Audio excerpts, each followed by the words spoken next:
দারিদ্র আর অনিশ্চয়তার সঙ্গে প্রতিনিয়ত লড়াই করে চলা সুবিধা বঞ্চিত নারীদের জীবনের আশার আলো হয়ে এসেছে বর্তমান সরকারের ফ্যামিলি কার্ড কর্মসূচি। আগামীকাল 17 জুন রংপুরের পীরগঞ্জ উপজেলার চতরা ইউনিয়নের 4 নং ওয়ার্ড সহ দেশের 19টি উপজেলার বিভিন্ন ইউনিয়নে তৃতীয় পর্যায়ে বিতরণ করা হবে এই ফ্যামিলি কার্ড। প্রতি মাসে 2500 করে আর্থিক সহায়তা পাওয়ার খবরে নতুন স্বপ্ন দেখতে শুরু করেছেন অবহেলিত ও সংগ্রামী নারীরা। দীর্ঘ 18 বছর আগে স্বামীকে হারিয়ে এক চরম অনিশ্চয়তার মুখোমুখি হন এই এলাকার শ্রীমতী মায়ারানী। 75 বছর বয়সী এই বৃদ্ধার জীবনে প্রতিটি দিন যেন এক একটি যুদ্ধ। চাষাবাদের জন্য নেই কোনো জমি, নেই নিশ্চিত আয়ের পথ। গ্রামের শ্রীমতী মায়ারানী সহ আরও অনেকের জীবনের গল্প ঠিক এমনই।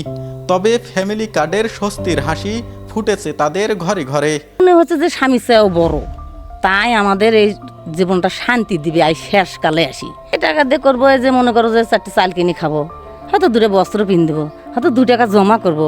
আগামীকাল 17 জুন ফ্যামিলি কার্ড কর্মসূচির তৃতীয় পর্যায়ে উদ্বোধন করবেন প্রধানমন্ত্রী তারেক রহমান।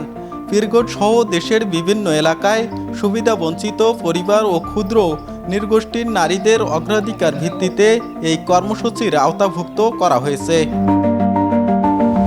সংশ্লিষ্টরা জানান, প্রকৃত অসহায় ও সুবিধা বঞ্চিত পরিবারগুলোর কাছে সহায়তা পৌঁছে দিতে এরই মধ্যে ফ্যামিলি কার্ডের পাইলটিং, তথ্য যাচাই, নিবিড় মনিটরিং ও গণশুনানি সম্পূর্ণ হয়েছে।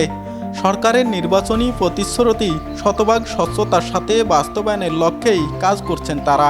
সরকার নির্বাচন আগে যে প্রতিশ্রুতি দিয়েছিল সেটি অগ্রাধিকার ভিত্তিতে বাস্তবায়ন করার জন্য এই যে ফ্যামিলি কার্ড, অনেকগুলো কার্ডের মধ্যে ফ্যামিলি কার্ড অন্যতম, এবং এটি কিন্তু সরকার খুবই সিরিয়াসলি নিয়েছে। সমাজ কল্যাণ মন্ত্রণালয়ের মাধ্যমে সরকার এটা বাস্তবায়ন করেছেন। এত দ্রুত আসলে আমরা যে বাস্তবায়ন করেছি আমরা নিজেও চিন্তা করতে পারিনি যে এত দ্রুত সময়ের মধ্যে সম্ভব। আপনারা ইতিমধ্যে জেনেছেন যে আমাদের আমাদের কমিটি আছে, বিভিন্ন কমিটি আছে। এই কমিটির মাধ্যমে আমাদের আসলে ইউনিয়ন যে কমিটি, তারা বাসায় বাসায় গিয়ে এই জরিপ কার্যক্রমটা করে থাকে। গ্রামীণ নারীদের আর্থসামাজিক উন্নয়ন ও স্বাবলম্বী করে তুলতে এই ফ্যামিলি কার্ড অত্যন্ত গুরুত্বপূর্ণ ও যুগান্তকারী ভূমিকা রাখবে বলে মনে করছেন তিনি।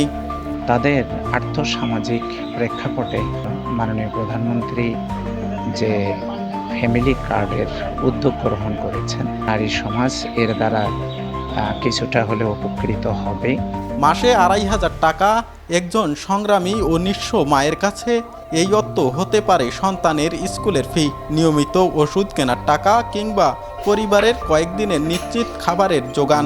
এটি হাজারো সুবিধা বঞ্চিত নারীর জীবনে একটুখানি স্বস্তির নিঃশ্বাস। আরিফুল ইসলাম, বাংলা নিউজ 24, রংপুর।